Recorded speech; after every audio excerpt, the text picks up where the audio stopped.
Buenas tardes a todas y a todos. Es para mí un privilegio coordinar este panel que, como bien lo anotaba la persona a cargo de la presentación, pues está integrado por 2 magistrados de tribunal y 2 magistrados auxiliares. Se señalaba entonces la presencia de la doctora Doris Pinzón Amado, magistrada del Tribunal Administrativo del Cesar, igualmente la presencia de la doctora Sonia Patricia Telles Beltrán, magistrada de la sección quinta de la Corporación del Consejo de Estado, también la presencia del doctor Jorge Eliezer Fandiño Gallo, magistrado del Tribunal Administrativo del Atlántico, e igualmente la presencia del doctor David Roberto Penagos Londoño, magistrado de la sección primera, básicamente de mi despacho. Realmente, tal como ocurrió en la mañana del día de hoy, lo que se buscó con este ejercicio fue tratar de potencializar el esfuerzo de los distintos magistrados de los tribunales del país, que a través de sus trabajos pues permitieron generar un análisis por parte del comité académico en relación con diferentes temáticas. El primer punto del panel estará relacionado entonces con el tema de la pérdida de investidura. Posteriormente miraremos el requisito de transhumancia en punto electoral y insisto en señalar que gracias al aporte de los tribunales, concretamente el Tribunal Administrativo del Atlántico, como lo mencionaba, el primer tema estará asociado específicamente al tema de la naturaleza jurídica de la figura de la pérdida de investidura. Lo que se encuentra con mucha frecuencia, ustedes son testigos de ello, es que el abordaje en cuanto a la naturaleza jurídica de la figura de la pérdida de investidura se caracteriza por su disparidad. Diríamos que tantas posiciones hay frente al punto, casi que como corporaciones a nivel de tribunales de departamento existen. Igualmente, en el seno de la misma Corte Constitucional hay posiciones divergentes sobre el particular y, ¿por qué no decirlo?, en el propio Consejo de Estado también hay posiciones y entonces encuentra uno verdaderamente llamativo el abordaje del tema de la naturaleza jurídica de la figura de la pérdida de investidura. Y esto nos llevará, como lo veremos más adelante, al análisis de otro aspecto que ha cobrado especial interés, especialmente en el último lustro, y es el relacionado con la responsabilidad objetiva o subjetiva que podrá derivarse entonces del análisis del proceso de pérdida de investidura. Estamos frente a una figura que, como ustedes saben, no tiene antecedentes en el derecho comparado. La primera vez que el país consagró la pérdida de investidura fue en la fallida reforma constitucional, acto legislativo 01 de 1979, que, como ustedes recordarán, pues fue fallido en la medida en que la Corte Suprema de Justicia consideró que esta reforma tenía un vicio de inexequibilidad, básicamente vicios de procedimiento, razón por la cual nunca se implementó esta variación de la Carta Política colombiana. Sin embargo, el constituyente en 1991 decidió reiterar la buena filosofía que inspira este instrumento, bajo el propósito que, como ustedes saben, está asociado a la idea de moralizar el Congreso, tratar de generar y de rescatar la dignidad de este cuerpo legislativo y tratar de recuperar la legitimidad del legislador colombiano. En ese contexto, entonces, encontramos que hay causales de pérdida de investidura tanto en los artículos 109 como en el artículo 110 y especialmente en el artículo 183 de la Constitución Política, aplicable para congresistas. Posteriormente, mirando los beneficios de la figura, se traslada la posibilidad de decretar una pérdida de investidura también para diputados, también para concejales municipales y distritales e igualmente para ediles, juntas administradoras locales. Esas causales están consagradas, como ustedes lo saben, en la Ley 136 de 1994, artículo 55, y posteriormente más desarrolladas en la Ley 617 del año 2000, básicamente en el artículo 48. Por lo tanto, vale la pena entonces traer a colación que una figura, insisto, novedosa, sin antecedentes en el derecho comparado, solamente habría posibilidad de mirar un punto de coincidencias con aquellas causales de inelegibilidad de diputados que están a cargo del Consejo Constitucional francés, pues entonces vamos a ver cómo esta figura se mira en el derecho colombiano.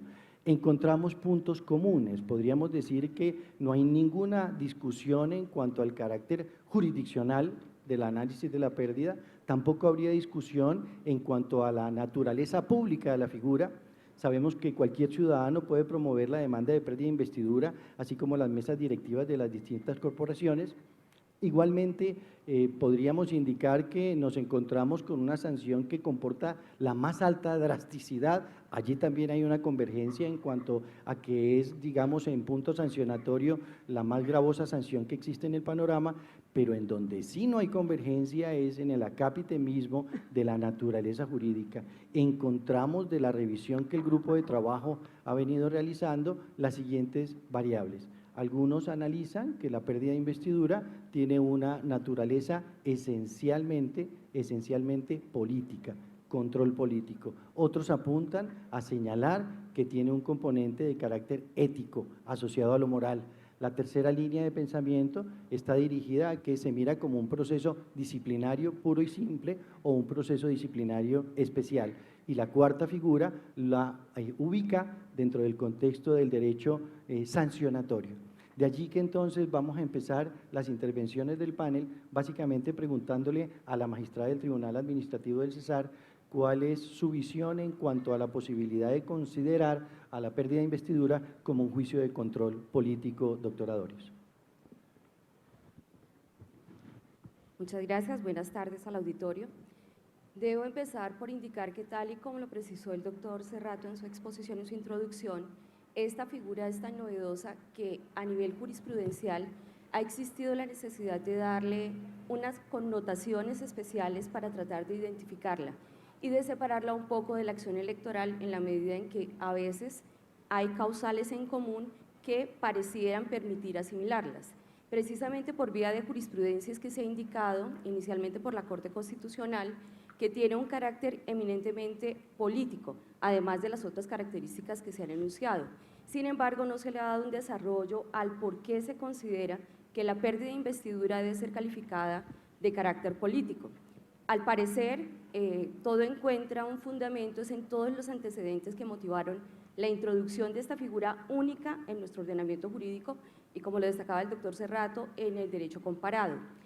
Todos sabemos la necesidad que se tiene en el país desde muchos años atrás, desde el año 79 se está viendo la necesidad de hacer más exigente el ejercicio de la política en el país y precisamente que el político no sea cualquiera, que los representantes del pueblo no sean personas que carezcan de calidades como ha venido ocurriendo, que no sean honorables, que no hagan uso del ejercicio del poder que se les ha conferido únicamente para fines personales. Se ha querido cualificar, dignificar, enaltecer esa labor que ejerce el político y por eso creemos es que se ha traído la alusión a la característica como política de la naturaleza del proceso de pérdida de investidura. Sin embargo, vuelvo e insisto, no se ha decantado el por qué debe ser calificado como político, pareciera deducirse de ello, pero hay realmente un error en ese calificativo, porque en primer lugar quien tiene confiada la labor de analizar la pérdida de investidura es un organismo jurisdiccional, ejerce es función judicial, no control político, no se está ejerciendo un control sobre la forma en que se ejerce el poder por parte del congresista, del diputado o del concejal, sino se está analizando si su conducta es tan ejemplar como se aspira en una sociedad democrática a que sean nuestros representantes. En esa medida es jurisdiccional, no es política y no se puede confundir la consecuencia que se le asigna, que es tan gravosa y que realmente es de tipo político, porque tiene que ver con el derecho a ser elegido en la medida en que no se podría volver a postular para un cargo de representación popular. Esa consecuencia política no puede llevar a asimilar el proceso como de naturaleza política. Es la conclusión a la que hemos llegado en la disertación que se ha venido realizando en este grupo y realmente estoy totalmente convencida de ese aspecto. Gracias, doctora Doris. Pregunto sobre el mismo tema a la doctora Sonia Telles. La inquietud está asociada al hecho de si podríamos mirar el juicio de pérdida de investidura como un análisis ético, un análisis moral de la conducta del congresista, del diputado, del concejal, del edil. Buenas tardes. La discusión sobre el carácter ético de la pérdida de investidura necesariamente debe partir de hacer una distinción clara qué debemos entender por ética y qué debemos entender por moral.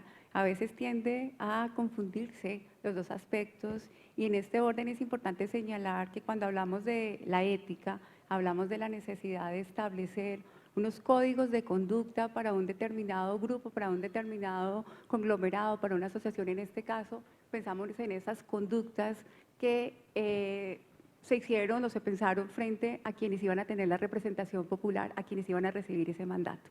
En ese orden, debemos partir del hecho que las conductas que hoy están contempladas son conductas que se llevaron al orden normativo, para, no, digamos, para hacer esa distinción entre el carácter ético, es decir, aquello que esperamos de quien ha recibido ese mandato popular, el principio de representación.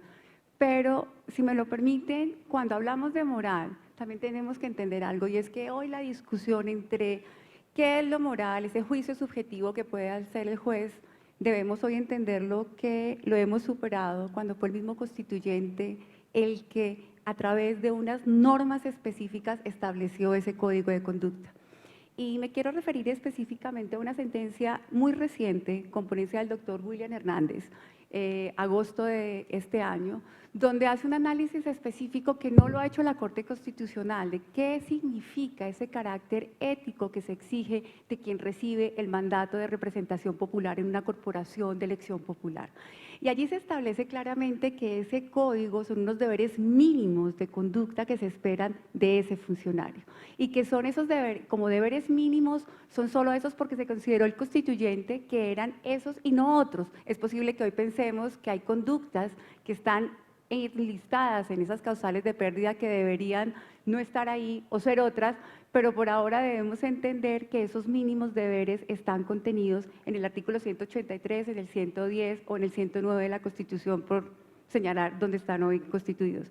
En ese orden se debe mantener y no debemos discutir ese carácter ético que tiene la figura de la pérdida de investidura. Definitivamente debe tener esa característica de una institución de carácter ético y, como lo señalaba usted, moralizador frente al órgano de representación popular. Gracias, doctora Sonia. Pregunto al doctor Jorge Eliezer, ¿cuál sería su visión respecto a considerar si el proceso de pérdida de investidura podría mirarse como un proceso de naturaleza disciplinaria o como un proceso de naturaleza disciplinaria especial? Bueno, buenas tardes para el auditorio.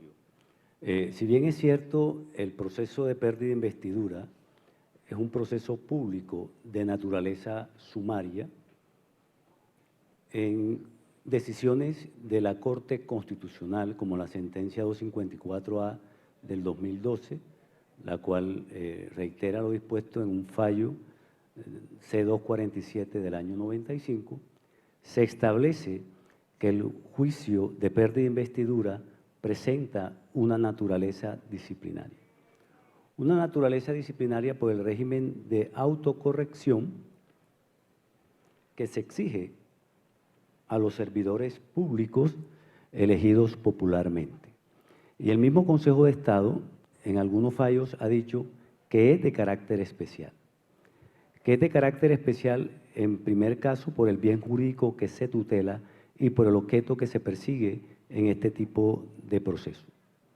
Si bien es cierto que el proceso de pérdida de investidura presenta diferencias con el proceso disciplinario en cuanto al objeto que se persigue, en cuanto al bien jurídico tutelado y en cuanto a la imprescriptibilidad para todos los efectos, podemos establecer algunas similitudes con el proceso disciplinario.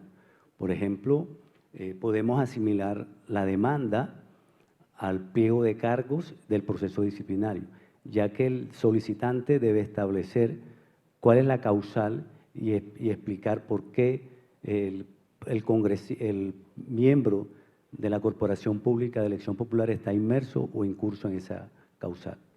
La contestación de la demanda podemos asimilarla a los descargos que se rinden en el proceso disciplinario, ya que el demandado debe presentar los descargos con base en los cargos formulados en la demanda y aportar o pedir las pruebas pertinentes.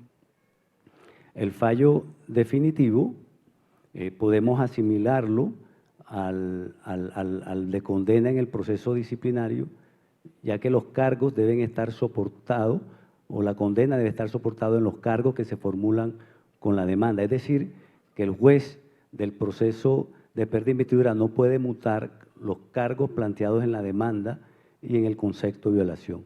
Y con la condena, en caso de que se decrete la pérdida de investidura, podemos asimilarla a la destitución, que implica la separación del cargo público y además la inhabilidad permanente para ejercer, para desempeñar cargos de elección popular. Gracias, doctor Jorge Eliezer. Como puede apreciarse, pues para este momento cada interviniente viene apoyando una naturaleza jurídica distinta, básicamente cifrado en el hecho de que alguna decisión de alta corte ha venido apalancando esa postura. Doctor David, ¿no será posible también pensar en que el proceso de pérdida de investidura es un proceso de carácter sancionatorio? Buenas tardes a todos, a la organización, al doctor Cerrato, moderador, a mis compañeros, a ustedes por estar acá. Entremos en materia. Yo considero que no debemos partir de hablar de la naturaleza jurídica como tal, si es disciplinaria, si es ética, entendida como un código de conducta, o pensar que es de carácter político o como consecuencia política. Yo creo que debemos partir del análisis de una característica fundamental que tiene la institución, que no es otra que la pérdida de investidura hace parte del derecho sancionatorio, el jus puniendi del Estado, entendido yo como el ejercicio de esa facultad de punir, de castigar, de sancionar por el desconocimiento o el quebrantamiento del ordenamiento jurídico. Por lo tanto, partamos de esa base, de esa caracterización de la pérdida de investidura como derecho sancionatorio. Entonces, no es porque el juicio de pérdida de investidura tenga un carácter sancionatorio, entendido ello como una imposición gravísima, una limitación gravísima a ese derecho fundamental a ser elegido, pueda catalogarse la misma institución como disciplinaria o como fundirse con ese poder de corrección que tiene el Estado frente a sus servidores, entendiendo esa especial relación de sujeción que tiene el Estado frente a aquellos. Por lo tanto, considero yo que desde el juez de la pérdida de investidura no debe entrar a disciplinar ni corregir esa violación de esos códigos de conducta, como lo dice la doctora Sonia en este momento, sino lo que tiene que entrar es a proteger una dignidad, es la dignidad de acuerdo con ese mandato popular que le está dando, valga la redundancia, pues el pueblo. Ellos son depositarios de esa voluntad. Y como depositarios de esa voluntad es el juez el que debe en ese momento es proteger esa dignidad. Volvamos al derecho, creo que deberíamos volver al derecho sancionatorio. ¿En qué sentido? El derecho sancionatorio es el género. Entonces, el derecho sancionatorio tiene unas especies. Por ejemplo, tiene el derecho penal. Adicionalmente, podemos encontrar el derecho contravencional, el derecho correccional e incluso tiene el derecho disciplinario. Por lo tanto, yo considero que el derecho disciplinario y las otras dos, correccional y contravencional, pueden hacer parte del derecho administrativo sancionatorio, diferente al de la pérdida de investidura. La pérdida de investidura no, es de tipo jurisdiccional, como lo dijo la doctora Doris al comienzo de la exposición, pero no es de tipo administrativo. Por lo tanto, es una manifestación más del jus puniendi. No podemos, bajo esta consideración, bajo esta premisa que estoy señalando, es acudir a la ley 734 de 2002, a sus normas generales, a llenar esos vacíos, esas lagunas que podrían algunos pensar que se tiene, acudir a esa normatividad. Dado que la diferencia, el derecho disciplinario busca corregir que ese servidor público pues cumpla la función. Lo que busca a través del derecho sancionatorio de la pérdida de investidura, ¿qué es? Es que esa persona que quebrantó esa voluntad popular, pues no pueda ser elegida nuevamente. Creo que el tiempo, dos conclusiones. Una, dejar en el tintero el tema de los elementos del derecho sancionador. No podemos olvidar que tiene un elemento de legalidad, una tipicidad, un elemento transversal que es el debido proceso, que siempre está en todo derecho sancionador, y un elemento de conducta sancionador. Por lo tanto, en conclusión, creo que la jurisprudencia del Consejo de Estado ha evolucionado desde el 2002 y sigue evolucionando en la medida que creo del análisis que hemos hecho, se va apartando de darle una naturaleza disciplinaria. Muy bien, entonces pareciera entonces que el tema de convergencia estaría asociado al carácter sancionatorio de la pérdida de investidura. Y bajo esa premisa, entonces vale la pena generar un punto de enlace con un aspecto que entonces resulta fundamental, y es la valoración de la conducta. Entonces podríamos pensar que es un juicio de responsabilidad objetiva o es un juicio de responsabilidad subjetiva, en donde el aspecto volitivo, el aspecto cognitivo, el elemento a sabiendas que tanto se reclama cada vez que se mira el comportamiento humano, tiene que estar entonces valorado en cada caso concreto. ¿Cuál es su posición sobre el particular, doctor Fandín? Bueno, gracias, doctor. Yo participo de la tesis objetiva. Yo pienso que en la pérdida de investidura, al ser un proceso autónomo, el juez le está vedado hacer una valoración de la conducta del demandado, ya que simplemente basta la causación material, es decir, entre la acción y el resultado. Solamente el juez debe acreditar si el demandado está incurso en las causales que establece la ley para decretar la pérdida de investidura, ya que la valoración de la conducta no es propia del juicio de pérdida de investidura. Esto es, la ley lo tiene establecido así como una libertad del legislador para los juicios penales y para los juicios disciplinarios, pero no para los juicios de pérdida de investidura, que al ser de carácter autónomo no le es permitido al juez hacer ninguna valoración de la conducta, es decir, acreditar el dolo o la culpa en este tipo de procesos. Gracias, doctor Jorge Eliezer. Doctora Doris, usted en su condición de expresidenta del Tribunal Administrativo del Cesar, ¿cuál ha sido la línea jurisprudencial que esta corporación ha asumido en relación con este aspecto sensible asociado a la responsabilidad objetiva o subjetiva? Bueno, hasta el momento los casos que se han presentado realmente han sido fallados bajo la figura de la responsabilidad objetiva. Basta confrontar la conducta que se le endilga al concejal o al diputado para efectos de confrontarla con la norma y deducir si hay lugar o no a la consecuencia jurídica. Y se ha partido básicamente de esa comprensión. En primer lugar, son pocos los procesos que se presentan de pérdida de investidura.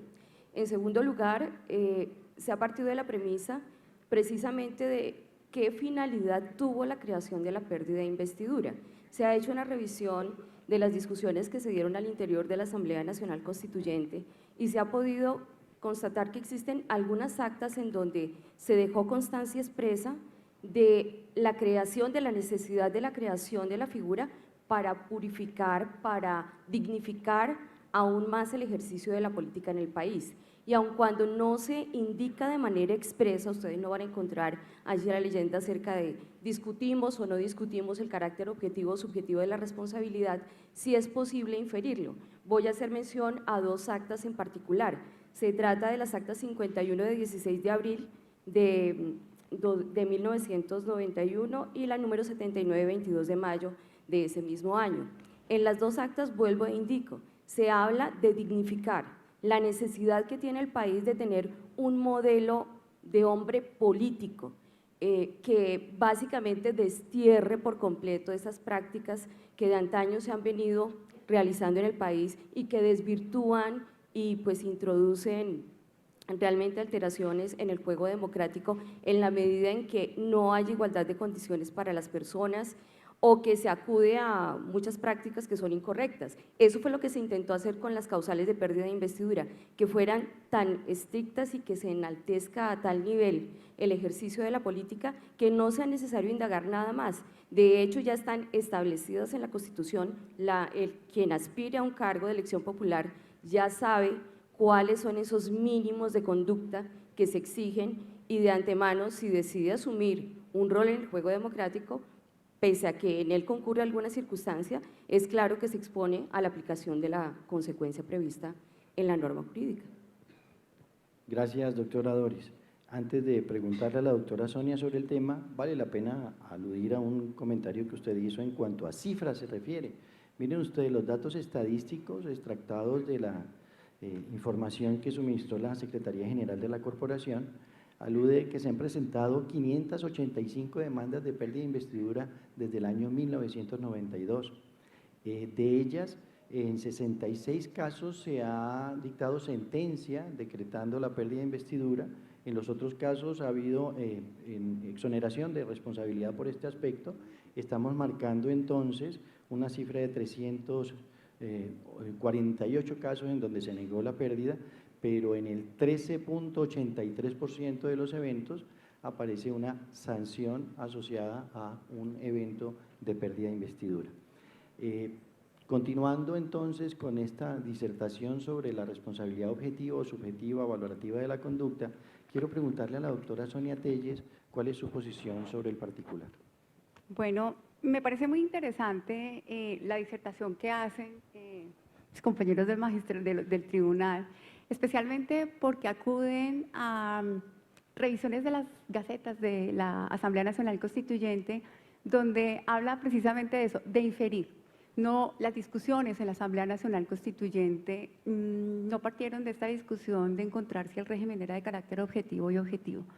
Y creo que en ese momento la discusión era encontrar una figura que lograra dignificar una institución producto de ese mandato de representación popular, pero se dejó abierta una posibilidad y es ahora ese análisis sistemático que se debe hacer de la norma constitucional. ¿A qué me refiero?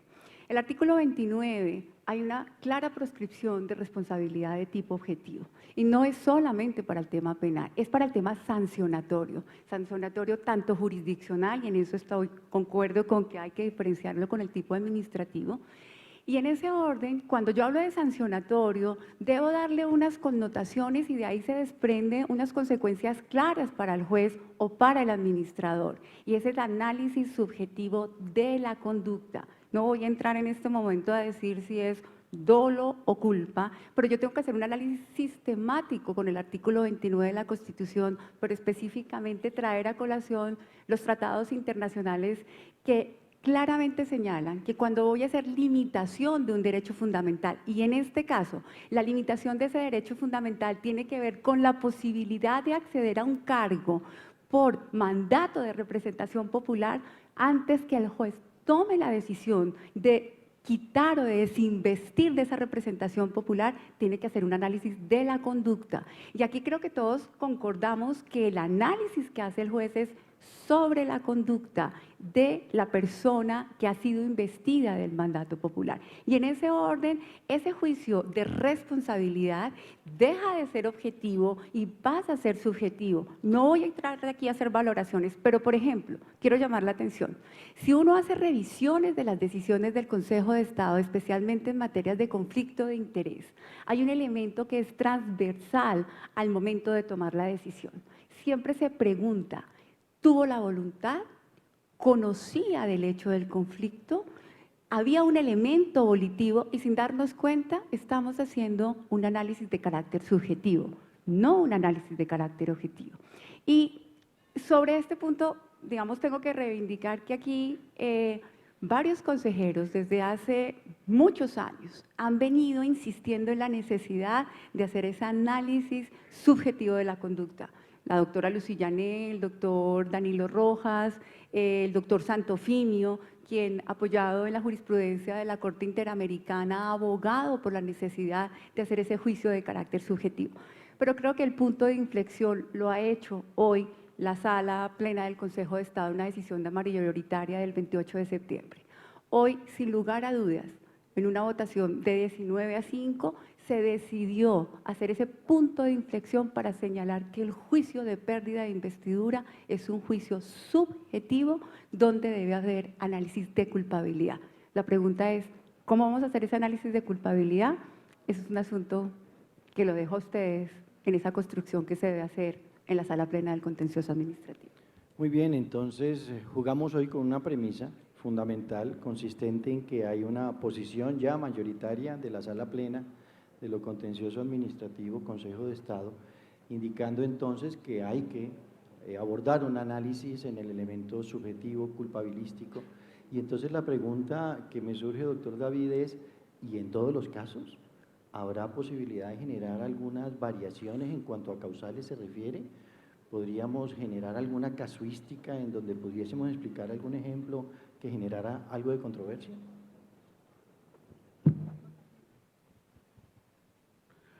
Bueno, sí, yo escuchando a mí, mis compañeros, en realidad, antes de también dar una posición sobre el particular y lo que usted plantea, doctor Cerrato, me parece que eso en la teoría es muy bien, es muy bueno.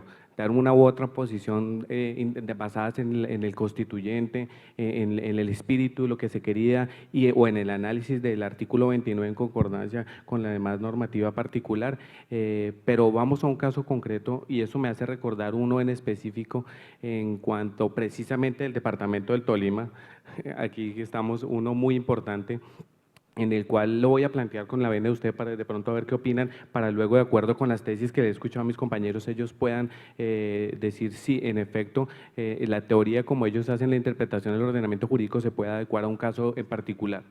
Entonces, eso me hace pensar, recuerdo yo un caso de una persona que se inscribió por el departamento del Tolima, por la circunscripción territorial del departamento del Tolima para la Cámara de Representantes y en efecto fue electo como representante a la Cámara.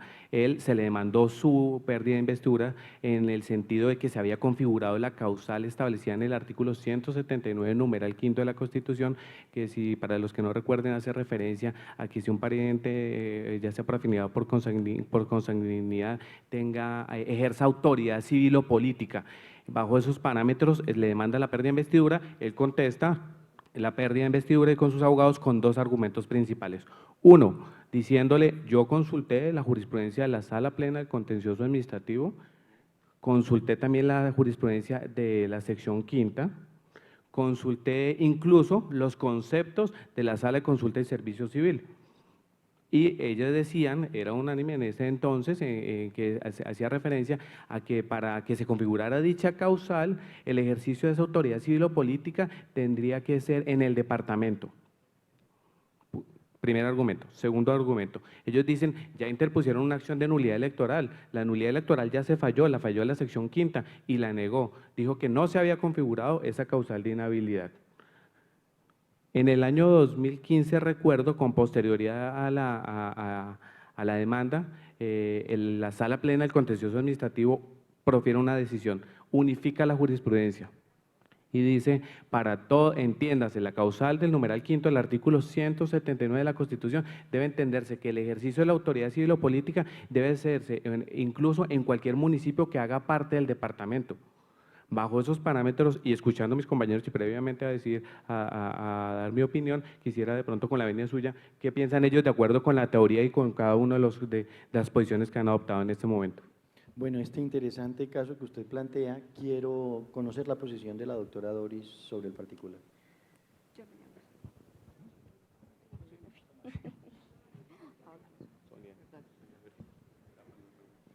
Sí. Bueno, en este caso, de acuerdo con la postura que se ha planteado, para mí no hay lugar a dudas de que se debe aplicar la sanción de pérdida de investidura, hecha la confrontación de la conducta frente a la norma. ¿Y por qué razón? Básicamente volvemos a los antecedentes y al espíritu que acompañó la creación de la figura. La figura no solamente tiene por objeto sancionar, sino también prevenir que se incurran determinados comportamientos. Si existe duda, porque cuando el doctor David hace alusión a que se unificó la jurisprudencia en Sala Plena y se determinó que aplicaba para todo el territorio del departamento, es porque precisamente la jurisprudencia no está unificada. Y lo que ese candidato hizo en el momento en que busca la jurisprudencia, pues evidentemente es buscar la jurisprudencia que lo favorece. Eso es preparar precisamente todo el terreno, anticipar la presentación de una demanda de pérdida de investidura y de esa forma tratar de eludir las consecuencias jurídicas que están previstas. Por eso digo, no solamente tiene un carácter sancionatorio, sino también de una naturaleza preventiva. Es como de advertir, usted puede representar un riesgo para la gesta democrática si actúa en estas condiciones. Y en la medida en que él, pese a existir el riesgo y ser evidente, porque si tengo un familiar que trabaja en el departamento, tiene poder a nivel departamental, la posibilidad de incidir a favor de una persona que vaya a ser elegida en el nivel municipal es muy grande. Desde muchas ópticas el riesgo es demasiado elevado y lo que se trata es de depurar ese juego político, que todos estén en igualdad de condiciones, que todos participen en condiciones, en las mismas condiciones, por decirlo de alguna manera. Admitir que no se sancione sería tanto como aceptar, bueno, busquen ustedes la forma de eludir, háganse a conceptos que sabemos todos los hay, habían decisiones en diferente sentido y protéjase de esa manera, porque usted puede invocar el principio de confianza legítima de haber actuado conforme a unos precedentes que ya estaban marcados en el Consejo de Estado y que por lo tanto su conducta no debe ser sancionable. Realmente estimo que en este caso la consecuencia debería ser la aplicación de la sanción.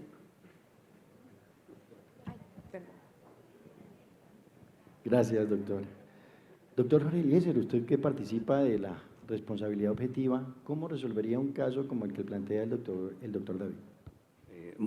Bueno, siendo partidario de la tesis objetiva, me acojo al planteamiento de la doctora Doris, ¿ya? En la cual que estructurada la causal de inhabilidad, la consecuencia es la pérdida de la investidura, ya que esto atentaría contra los principios, contra el principio de igualdad y de representación popular. Además, como ella bien lo manifestó, no podría alegar el principio de la confianza legítima en este caso. Gracias, doctor Fandiño. Doctora Sonia, y desde la perspectiva de la responsabilidad subjetiva, ¿podríamos agregar algo adicionalmente sobre este punto? Bueno, si uno hace un análisis, efectivamente, hecho el recorrido, la persona está inhabilitada.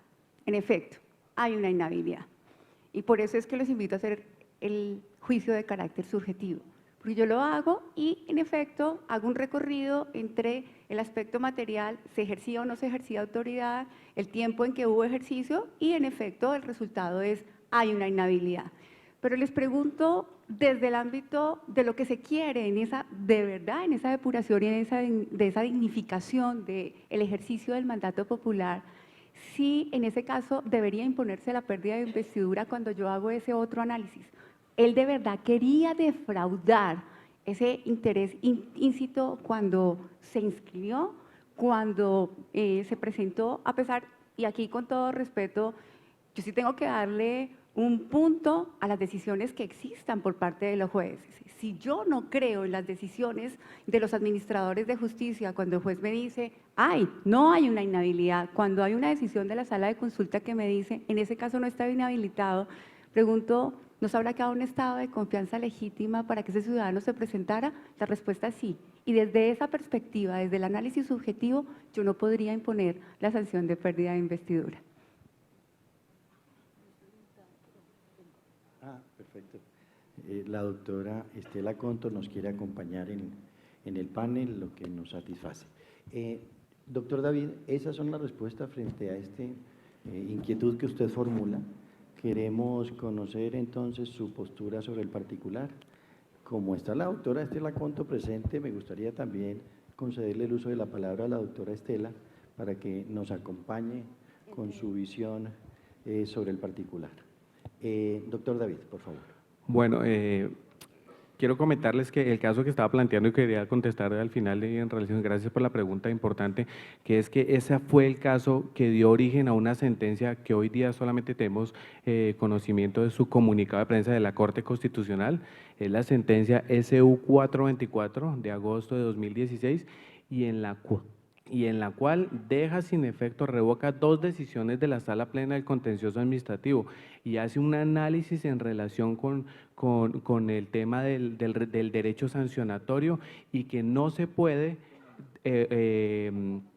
cuando se abarca el derecho sancionatorio a través de la pérdida de investidura, no se puede hacer un análisis simplemente desde el punto de vista objetivo, sino que se debe analizar un elemento de culpabilidad. Por lo tanto, el análisis de la Corte en ese momento dijo, si bien es cierto que se configuró la causal del artículo 179, numeral 5 de la Constitución, es decir, sí tenía autoridad en ese municipio, ejercía autoridad en el municipio y por lo tanto afectaba a eso, también hay que tener en cuenta que cuando él consultó previamente la jurisprudencia, como lo dijo la doctora Doris, estaba confiando legítimamente en esos precedentes, en esas decisiones. Por lo tanto, miremos el elemento subjetivo de culpabilidad.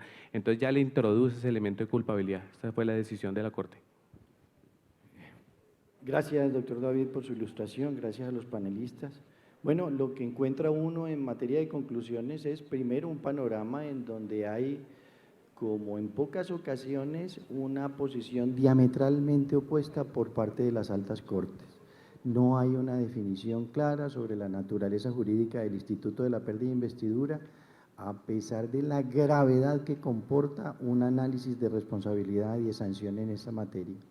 Y también encontramos otro panorama que en mi criterio resulta crítico, y es el tema de la federalización de la jurisprudencia en el seno de la jurisdicción de lo contencioso administrativo. Por fortuna, creo que el último pronunciamiento al que aludió la doctora Sonia Telles, de 28 de septiembre pasado, pues genera una posición mayoritaria de sala plena respecto de la importancia de hacer una valoración de la conducta humana cada vez que se analiza alguna de las 9 causales que están consagradas para congresistas, tema que evidentemente habrá que trasladar al análisis que en segunda instancia hacemos desde la sección primera respecto de las sentencias de pérdida de investidura falladas por tribunales, que como ustedes saben son objeto de conocimiento en vía de apelación por parte de la sección primera de la corporación. Igualmente, habrá que buscar un análisis posterior muy definido sobre frente a qué causales habrá que hacer el juicio volitivo, el aspecto cognitivo de la conducta. Esas básicamente serían las conclusiones. La doctora Estela Conto me pide una intervención sobre el tema. Ella quiere señalar su posición jurídica y filosófica sobre el tema, y le voy a conceder 2 minutos para efectos de que señale su planteamiento antes de pasar al segundo tema que debo exponer, que es el que tiene que ver con la transhumancia electoral. Muchas gracias, doctor Cerrato. Buenas tardes. Como el doctor Cerrato lo acaba de informar, no estoy invitada al panel. Escuché el tema. La verdad, desde que miré en el programa el tema, pregunté por qué este tema se traía al encuentro. ¿Y por qué? Porque el tema en realidad no está consolidado en sala plena. Se ha venido discutiendo el tema de la responsabilidad objetiva y subjetiva en la pérdida de investidura con una proyección que se dice en realidad que se trata de aplicar el artículo 29 constitucional, y se ha hecho unos avances, especialmente frente a una posible sentencia de la Corte Constitucional que en una acción de tutela parecería que consideró que efectivamente no había lugar a la pérdida de investidura por algún aspecto de confianza legítima. ¿En qué estado está la cuestión? Se llevó por parte del doctor Alberto Yepes una pérdida de investidura sobre una inhabilidad. La inhabilidad no prospera, en realidad no prospera la pérdida de investidura por la inhabilidad. En la sección quinta se negó la inhabilidad. Y el objeto del proyecto era que la sentencia de la sección quinta en materia de inhabilidad sea prejudicial para la pérdida de investidura. O sea, que la sala plena tenga que aceptar la decisión de la sección quinta y entrar simplemente a analizar si efectivamente la pérdida de investidura, pues se decretaba los efectos de la sanción permanente, pero la pérdida, en realidad, la nulidad electoral se había dado por la inhabilidad de la sección quinta y con unas interpretaciones de la Corte Constitucional. Eso suscitó en la sala plena una discusión que consideramos muchos que en realidad era inicialmente una discusión de carácter puramente académico. Y académico porque el asunto no daba para en realidad unificar la jurisprudencia sobre el tema. Porque si en realidad no prosperaba la pérdida de investidura, porque no había inhabilidad desde la perspectiva de la sección quinta, no había nulidad electoral, y no había inhabilidad tampoco desde la perspectiva de la sala plena, que no la hay.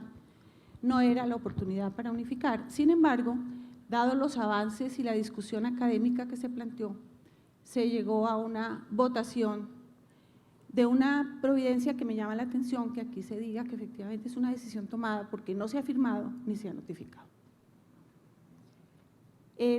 Yo le solicité, y por eso resolví subir al escenario ya que se lo trae, que si efectivamente vamos a hacer modificaciones a la pérdida de investidura como se piensan hacer, que son absolutamente trascendentales, eso tiene que ser un asunto de cara al país. Y efectivamente ese es el compromiso del Consejo de Estado, por eso me parece que este no era el momento. Lo mínimo que teníamos que esperar era que la sentencia esté en realidad notificada. ¿Cuál es el planteamiento que yo voy a hacer que es distinto al que he escuchado aquí? Se dice por parte de la Asamblea Constituyente, no hubo un planteamiento de una responsabilidad objetiva y subjetiva. No es así. La verdad es que el objetivo de la pérdida de investidura en la Asamblea Constituyente fue rescatar. Doctora Estela, al Congreso. le voy a pedir un favor, es que tenemos también unos tiempos programados, le pido el favor de que redondee su idea en 2 minutos, cosa que podamos continuar con el panel, porque me parece que de otra forma correríamos el horario y estaríamos afectando el tiempo de los otros expositores y de los demás paneles. Muchas Haré gracias. lo posible, doctor. Los elementos para establecer que la responsabilidad en realidad que planteó la Asamblea Constituyente objetiva son muchos. Y esto viene a un desarrollo posterior que lo trae la fallida reforma a la justicia. Esa reforma a la justicia que ustedes recuerdan terminó archivándose por la Corte Constitucional. En esa oportunidad también se planteó la necesidad de una responsabilidad objetiva. Y esa responsabilidad objetiva no fue llevada por el Consejo de Estado en su proyecto, se discutió en la Asamblea, en el Congreso, se estableció que la responsabilidad era por dolo y por culpa grave, pero definitivamente esa reforma constitucional no se hizo. Luego vino la sentencia de constitucionalidad de la Corte Suprema, de la Corte Constitucional, que declaró inexequible la modificación que se le hizo a la Constitución para que el conflicto de intereses no se presentara en caso de reformas constitucionales. Ahí tenemos un elemento fundamental y es que la Corte Constitucional en esa sentencia estableció muy claramente que la pérdida de investidura, la modificación de la pérdida de investidura implica la sustitución de la Constitución. Esos son los planteamientos básicamente que hemos sostenido y venimos sosteniendo en la sala plena del Consejo de Estado, quienes consideramos que no puede cambiarse el sistema de responsabilidad, que es un sistema que definió el constituyente y que define el legislador. Muchas gracias, doctora. Muy amable.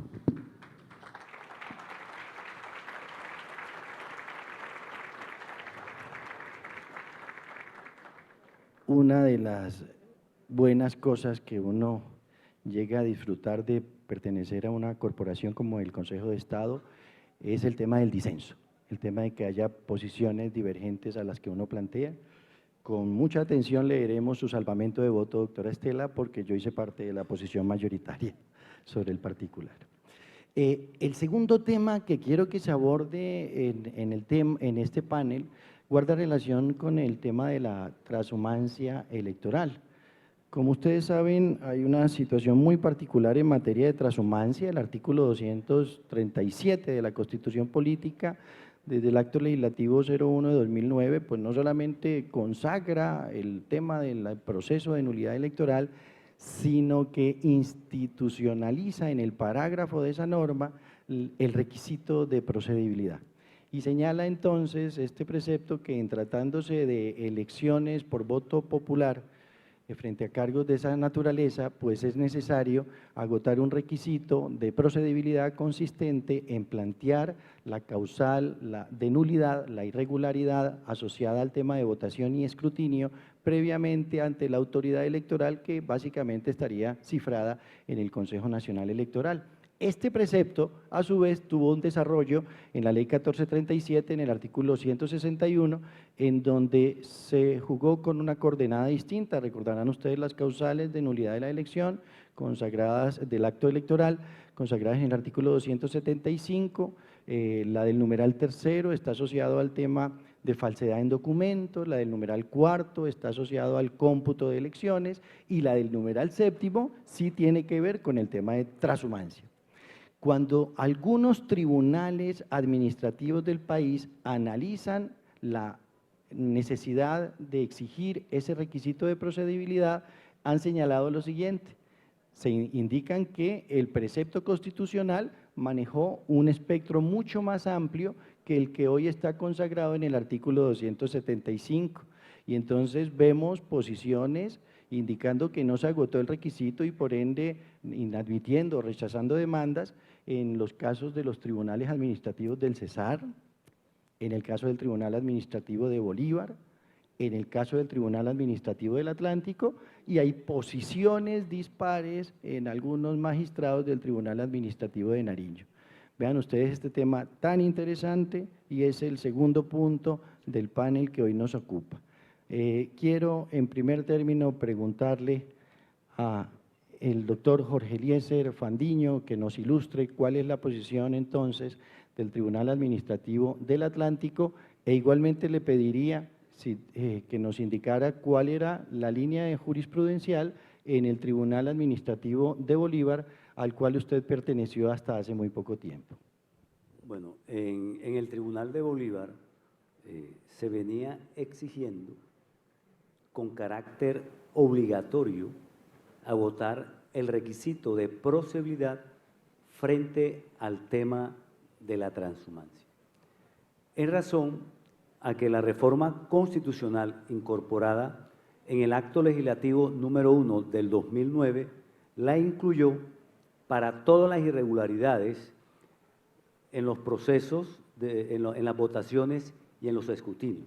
Entonces, a raíz de esta norma constitucional, este requisito de procedibilidad es obligatorio agotarlo en todas las causales de naturaleza objetiva y no frente a las causales objetivas del 275, 3 y 4. Entonces, si esta norma es de carácter constitucional, considero que el numeral sexto del artículo 161 del Código de Procedimiento Administrativo de lo Contencioso Administrativo es inconstitucional por infracción directa de la Constitución, ya que esta disposición constitucional lo exige para todas las irregularidades en los procesos de votación y en los escrutinios, y la transhumancia es una de ellas. Gracias, doctor Jorge Eliezer. Doctora Doris, y el Tribunal Administrativo del Cesar, ¿qué piensa sobre el particular? Bueno, en el Tribunal Administrativo del Cesar hay una división entre sus miembros, allá somos 4 magistrados, estamos 2 a 2. Represento la posición que aboga por exigir el requisito de procedibilidad y voy a hacer mención a las razones en las cuales nos apoyamos con el otro compañero, y básicamente es atendiendo también a los orígenes y el tratamiento que se le ha dado a la transhumancia o trasteo de votos en materia electoral. Y se debe recordar que la transhumancia no estuvo erigida como causal de nulidad electoral antes de la Constitución del 91. Antes de la Constitución del 91, época para la cual, por vía de jurisprudencia, se fue recogiendo diferentes situaciones objetivas que podían afectar el proceso electoral y se consideraba que se enmarcaban dentro de la denominación genérica de irregularidades en el proceso de votación y escrutinio. Después de la Constitución del 91, se expide la Ley 144 del 94, que en su artículo 196 exigió la reclamación previa para determinados supuestos previstos allí en la norma como causal de nulidad electoral. No lo fue para todos. Sin embargo, después viene el Acto Legislativo 01 de 2009, al que ya se ha hecho mención, en donde en el parágrafo se estableció que siempre que se reclamaran por irregularidades en los procesos de votación y escrutinio, se requeriría la reclamación previa ante la respectiva autoridad electoral. Ahora, nos encontramos con la Ley 1437 de 2011, que en el artículo 161 únicamente la exige para lo que ahora está previsto como causales tercera y cuarta.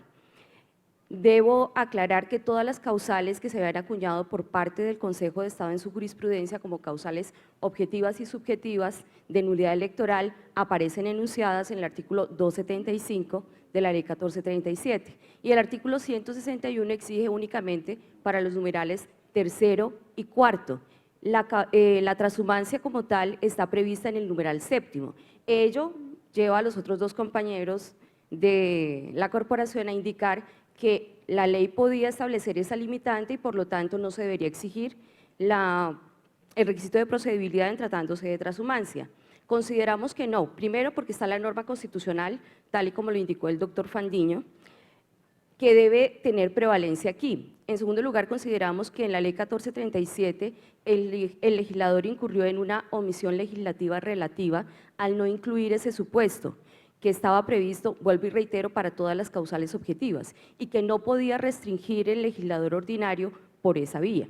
En esa medida nosotros hemos tratado de enmarcarla o bien en el numeral tercero por falsedad en los registros o acudiendo directamente, son los dos argumentos fundamentales, acudiendo directamente a la norma constitucional, parágrafo del artículo 237. Esas son las razones básicamente. Gracias, doctora Doris. Doctora Sonia, como magistrada auxiliar de la sección quinta, ¿nos podría ilustrar sobre postura que haya asumido esa sección de la corporación sobre el tema? E igualmente, indíquenos cuál es la suya propia sobre el tema. Bien, en relación con el tema del agotamiento del requisito de procedibilidad, debo advertir que la posición mayoritaria de la sección quinta es su agotamiento para las causales objetivas. Sin embargo, en una decisión reciente, en agosto, ahora octubre, en relación con el alcalde de Bello, se vuelve a estudiar el tema y la sección quinta hace un análisis bien interesante sobre ese agotamiento del requisito de procedibilidad, porque señala específicamente y para efectos de ilustrar el tema que ese requisito de procedibilidad debe entenderse agotado solamente cuando los hechos o las circunstancias se originen dentro de la organización electoral. Es decir, que pueda tener la posibilidad la organización electoral de conocer esos hechos o circunstancias que dan origen a el objeto de la reclamación. ¿Qué quiere decir esto? Que todo aquello que provenga de externalidades, de terceros, por ejemplo, la violencia, no puede ser exigido como requisito de procedibilidad. Es decir, le están haciendo una adición, están haciendo un desarrollo. ¿Eso qué quiere decir? Que solamente se podría exigir el requisito de procedibilidad para las normas del artículo tercero y cuarto. Y quiero llamar la atención en un punto, porque si hablamos de la exigencia del requisito de procedibilidad en todas las causales que llamamos objetivas, aquellos que se dan en el escrutinio y la votación, la transhumancia no se da en el requisito no se da en el momento ni de la votación ni del escrutinio.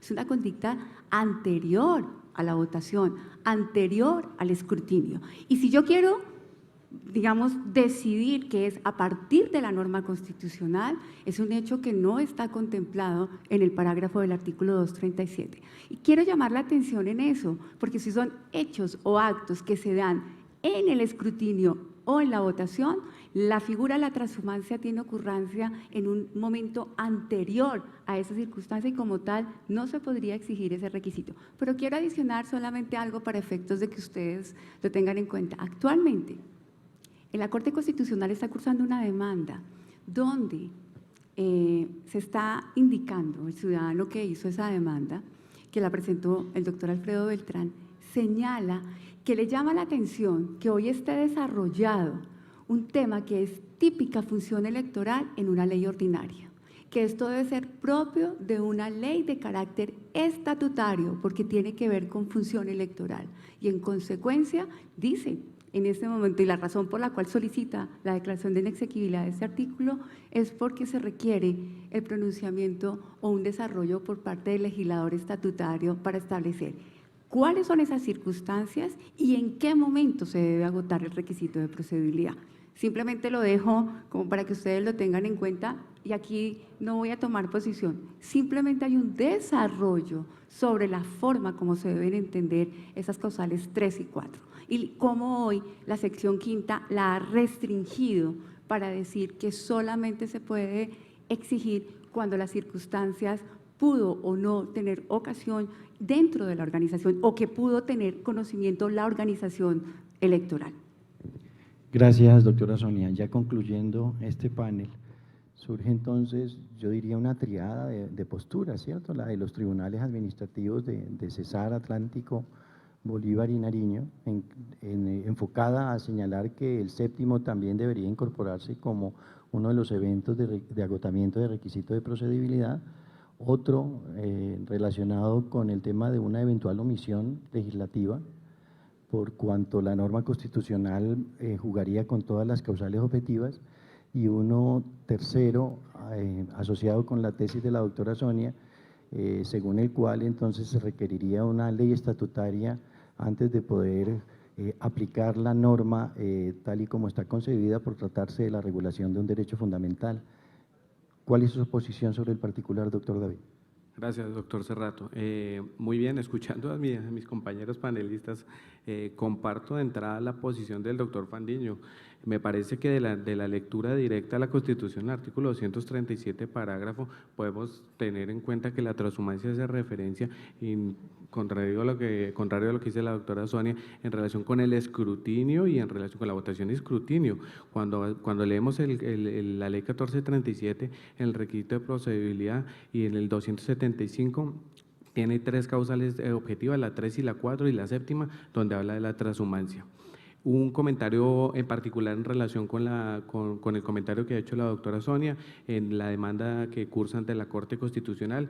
Considero que si llegáramos a pensar esa tesis en la cual necesitamos una ley estatutaria, pensaría yo que ni siquiera podríamos entonces aplicar el 161 como requisito de procedibilidad, dado que si estamos diciendo que el 161 solamente contempla para la 3 y la 4, no la séptima, bajo la tesis de la ley estatutaria, esta norma se le tendríamos que aplicar la excepción de inconstitucionalidad. No podría estar regulado ese requisito de procedibilidad en la ley 1437. Apliquémosle la excepción.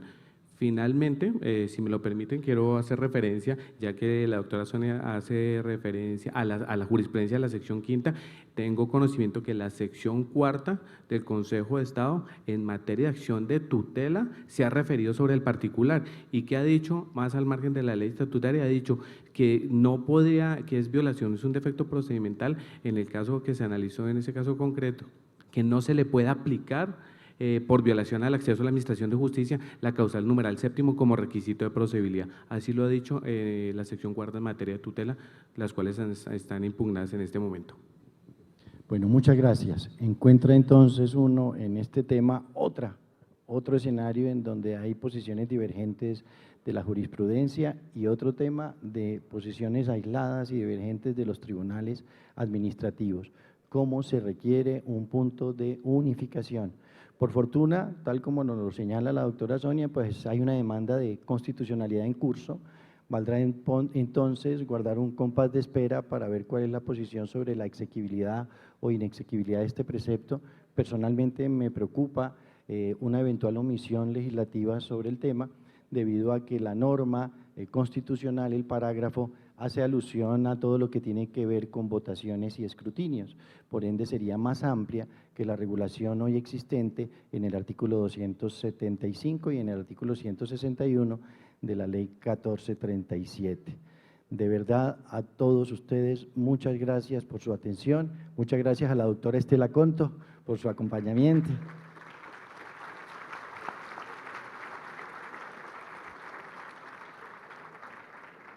Y creo que a continuación, con la ayuda del ingeniero Oscar, pasamos a formular algunas preguntas y le pedimos a todos entonces que se conecten con sus dispositivos para efectos de señalar su postura sobre el particular. Entonces vamos con el panel, el componente del panel de pérdida de investidura. Formulamos en el grupo de trabajo tres preguntas. Vamos entonces a la primera. En la primera jugando con el elemento genérico al que aludía el doctor David Roberto, de que se trata de un juicio sancionatorio. Entonces la pregunta que se les formula a ustedes, miren ustedes, es entonces la pérdida de investidura bajo la premisa de que es un juicio sancionatorio también participa de un carácter A, político, B, ético, C, disciplinario, D, todas las anteriores. ¿Cuántos segundos, por favor? Entonces, 7 segundos, 6 segundos para responder, 4 segundos, 3 segundos, 2 segundos, 1 segundo. Se perdió la posibilidad de responder. Doctor Oscar, ingeniero, ¿me ayuda, por favor? ¿Cuáles serían? Miren, entonces, bueno, todas las anteriores, 58%.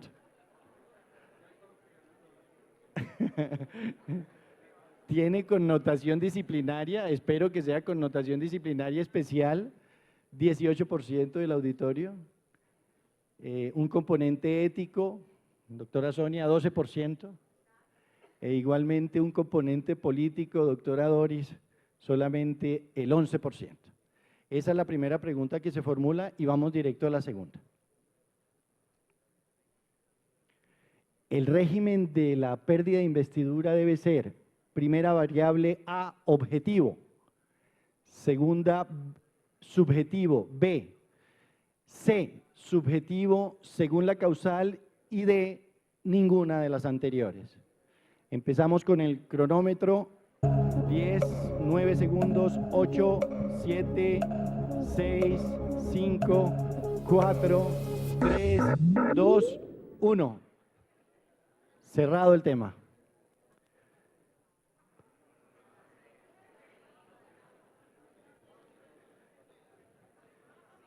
Bueno, estoy con esa tesis, valga la pena. 53% subjetivo según la causal. Y vean ustedes, empate en las otras dos, objetivo 23%, subjetivo puro 23% y ninguna de las anteriores 2%. Y vamos a la tercera. Bien, esta guarda relación con el segundo componente, es el tema de la transhumancia. Frente al agotamiento del requisito de procedibilidad en cuanto a la causal de transhumancia, se debe a exigirlo en aplicación directa de la Constitución Política, artículo 237, parágrafo. B, no exigirlo porque solo lo es o solo es aplicable a las causales 3 y 4 del 275 de la Ley 1437. C, exigirlo porque esa causal está contenida en el numeral tercero del artículo 275 de la Ley 1437. Me niego a decir CEPACA. D, no exigir mientras se expide una ley estatutaria. Y empezamos con el tema. 8, 7, 6, 5, 4, 3, 2, 1. Punto de definición, ingeniero. Bueno, C está con el más alto porcentaje. Perdónenme, discúlpenme. B, 39%. Entonces no exigirlo porque solo lo es para las causales 3 y 4 del 275. ¿Qué pasará con la omisión legislativa relativa? No quiero pensarlo. Veo que el A va de segundo, exigirlo en aplicación directa de la Constitución 237 parágrafo. En tercer lugar, exigirlo porque esa causal está contenida en el numeral tercero del 275 y 14% no exigirlo mientras se expida una ley estatutaria. Oigan, muchas gracias, muy amables.